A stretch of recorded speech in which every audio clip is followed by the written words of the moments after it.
నమస్కారం కృష్ణారావు గారు. ఐవీఆర్ టాక్స్కి పునఃస్వాగతం. ఇప్పుడు సోమవారం నాడు రేపు ప్రజలు తమ భావ వ్యక్తీకరణను ఓటు ద్వారా ఎవరిని ఎన్నుకుంటాము, ఏ పార్టీ రావాలి అనే దానికి కూటమా, లేకపోతే వైఎస్ఆర్సీపీయా, లేకపోతే ఇక్కడ తెలంగాణలో కాంగ్రెసా, లేకపోతే పార్లమెంటరీ ఎలక్షన్స్కి బీజేపీయా, అదర్వైజ్ టీఆర్ఎస్ అంటే అదే బీఆర్ఎస్ కింద మారిన రూపాంతరం చెందినటువంటి కేసీఆర్ పార్టీయా అనే దాని మీద మనము విశ్లేషణ చేసుకుంటూ ఉంటే ముఖ్యంగా నాకు కావాల్సింది ఆంధ్రప్రదేశ్లో ఇదివరకు ఎప్పుడూ లేనంత అంటే ఇది ఆసక్తిను ఇది బాగా ఎక్కువగా పెరిగింది. ఎందుకంటే ఫ్రెబీస్ ద్వారాను దీని ద్వారా అట్టడుగున అణగారపడిన ప్రజలందరికీ గుమ్మం దగ్గరికి తీసుకెళ్ళి మరి ఆదాయం ఎక్కడి నుంచి వచ్చిందో తెలియదు కానీ వ్యయం మటుకును బాగా చేసి ప్రతి వాళ్ళ ఈ నెక్స్ట్ 2 జనరేషన్స్కి కావాల్సినటువంటి అప్పుల్ని మటుకు జగన్ రెడ్డి గారు మిగిల్చారు. ఈ పరిస్థితుల్లో రేపు అధికారము తారుమారైతే, లేకపోతే జగన్ రెడ్డి గారే వస్తే, అంటే వైఎస్ఆర్సీపీ పవర్లోకి వస్తే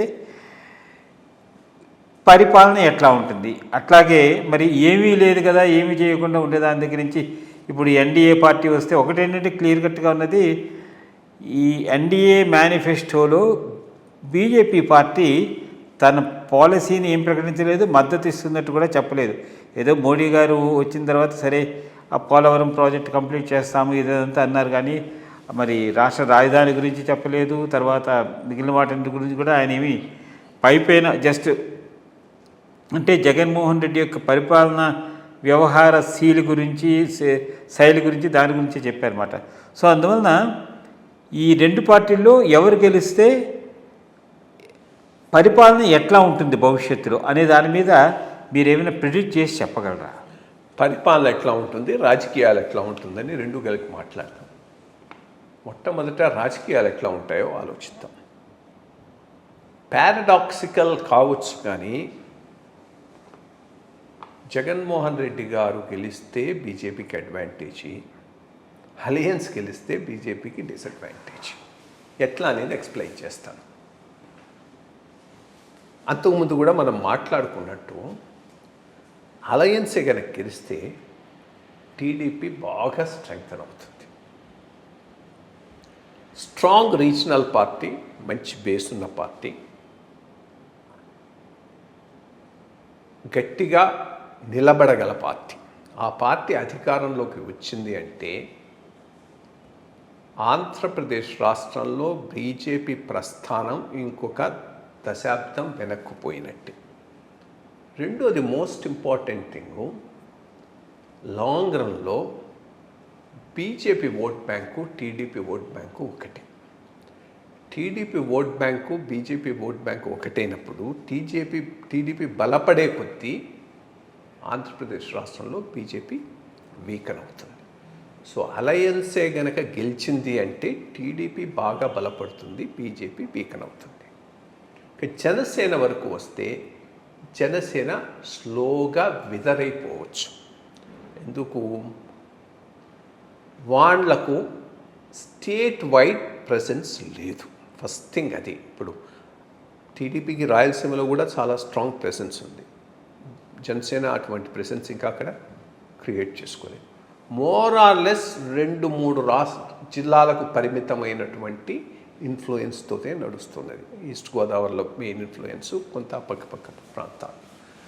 కాబట్టి ఒక రకంగా జనసేన ప్రస్థానం కూడా టీడీపీ బలపడే కొద్దీ మార్జినలైజ్ అయిపోయేటటువంటి అవకాశం జాస్తిగా ఉన్నది. ఇక బీజేపీ కూడా జనసేనను అంత నమ్మి ముందుకు పోకపోవచ్చు. ఎందుకంటే 2-3 తడవలైనా ఆ నమ్మకాన్ని సరిగ్గా ముందుకు తీసుకుపోలేదు. కాబట్టి బీజేపీ కూడా ఆ విషయంలో అంత నమ్మి ఆయనతో ముందుకు పోవచ్చు. సో ఈ రకమైనటువంటి ప్రస్థానం వల్ల అలయన్స్ కనుక ఆంధ్రప్రదేశ్లో గెలిస్తే టీడీపీ చాలా బలపడేటటువంటి అవకాశం ఉన్నది. 2, అలయన్స్ గెలిస్తే వైఎస్ఆర్సీపీ విధరేమైపోతుంది, నెమ్మదిగా అయిపోతుంది, దాని పని అయిపోతుంది. ఎందుకు ఈరోజు ఇక్కడ కేసీఆర్ సంగతి చూస్తున్నాం కదా, అధికారం లేకపోతే ఈ రీజనల్ పార్టీస్ను సస్టైన్ చేయటం, బతికించుకోవటం అంత ఈజీ కాదు. రెండోది, ఆయన చాలా విండిక్టివ్గా ముందుకు పోయినారు కాబట్టి వీళ్ళు కూడా అంతే విండిక్టివ్నెస్తో ముందుకు పోయేటటువంటి అవకాశం ఉంది. దీనివల్ల లబ్ధి ఎవరికి వస్తుందంటే కాంగ్రెస్కి వస్తుంది. బికాస్ వైఎస్ఆర్సీపీలో ఉన్న మోస్ట్ ఆఫ్ ది పీపుల్ అంతా కాంగ్రెస్ వాళ్ళు కాబట్టి వైఎస్ఆర్సీపీ వీకన్ అయ్యే కొద్దీ కాంగ్రెస్ వాళ్ళంతా కాంగ్రెస్లోకి పోయేటటువంటి అవకాశం ఉన్నది. Congress vote bank YSRCP vote bank ఒకటే. సో కాంగ్రెస్ బలపడే కొద్దీ వైఎస్ఆర్సీపీ వీకన్ అవుతుంది. సో ఒకవేళ గనక అలయన్స్ గెలిస్తే కాబోయే పరిస్థితి తెలుగుదేశం స్ట్రెంగ్తనింగు, వైఎస్ఆర్సీపీ వీకనింగు, కాంగ్రెస్ స్ట్రెంగ్తనింగ్ అవుతుంది. అదే జగన్మోహన్ రెడ్డి గారు గెలిచారనుకో తెలుగుదేశం ఎదురైపోతుంది. ఎందుకు ఇక ఆ ఆన్స్లాట్ను తట్టుకోలేరు కాబట్టి తెలుగుదేశం ఇంకా ప్రాక్టికల్గా ఈ తడవ ఎలక్షన్లో గెలవకపోతే ఇంకా వాళ్ళకు ఫ్యూచర్ లేదు. బీజేపీ స్ట్రెంగ్తన్ అయ్యేటటువంటి అవకాశం ఎక్కువ ఉంది. ఎందుకంటే అదే ఓట్ బ్యాంకు బీజేపీకి వచ్చేటటువంటి అవకాశం ఉంది. రెండోది, ఆల్ దిస్ డిపెండ్స్ ఎన్ని సీట్లు ఢిల్లీలో బీజేపీకి అనే దాని మీద కూడా ఆధారపడి ఉంటాయి.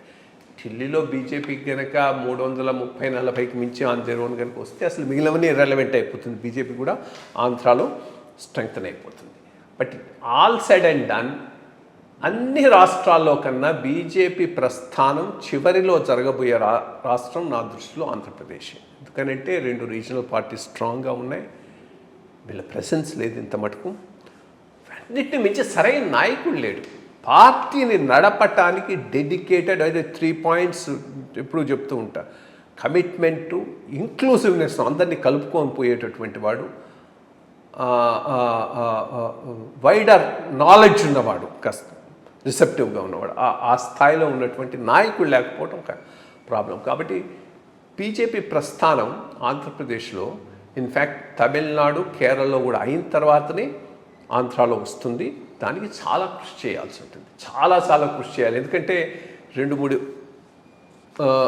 అవకాశాలను చేజార్చుకున్నారు.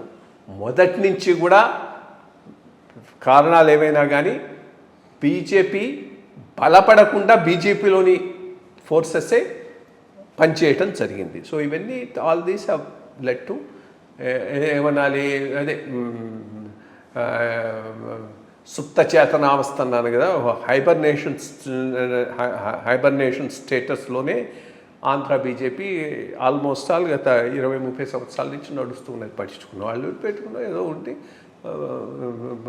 ఎలక్షన్ టైంలో నలుగురు చేయటం పోవటం ఇదే రకంలో జరుగుతుంది. చూడాలి ఎటుకుపోతుంది. అది బీజేపీ ప్రస్థానం, ఇది జనసేన ప్రస్థానం, ఇది టీడీపీ ప్రస్థానం. డిపెండింగ్ అపాన్ ఎవరు గెలుస్తారని దాన్ని బట్టి ఆంధ్రాలో. Okay, let us wait and see the outcome and then discuss. నమస్కారం.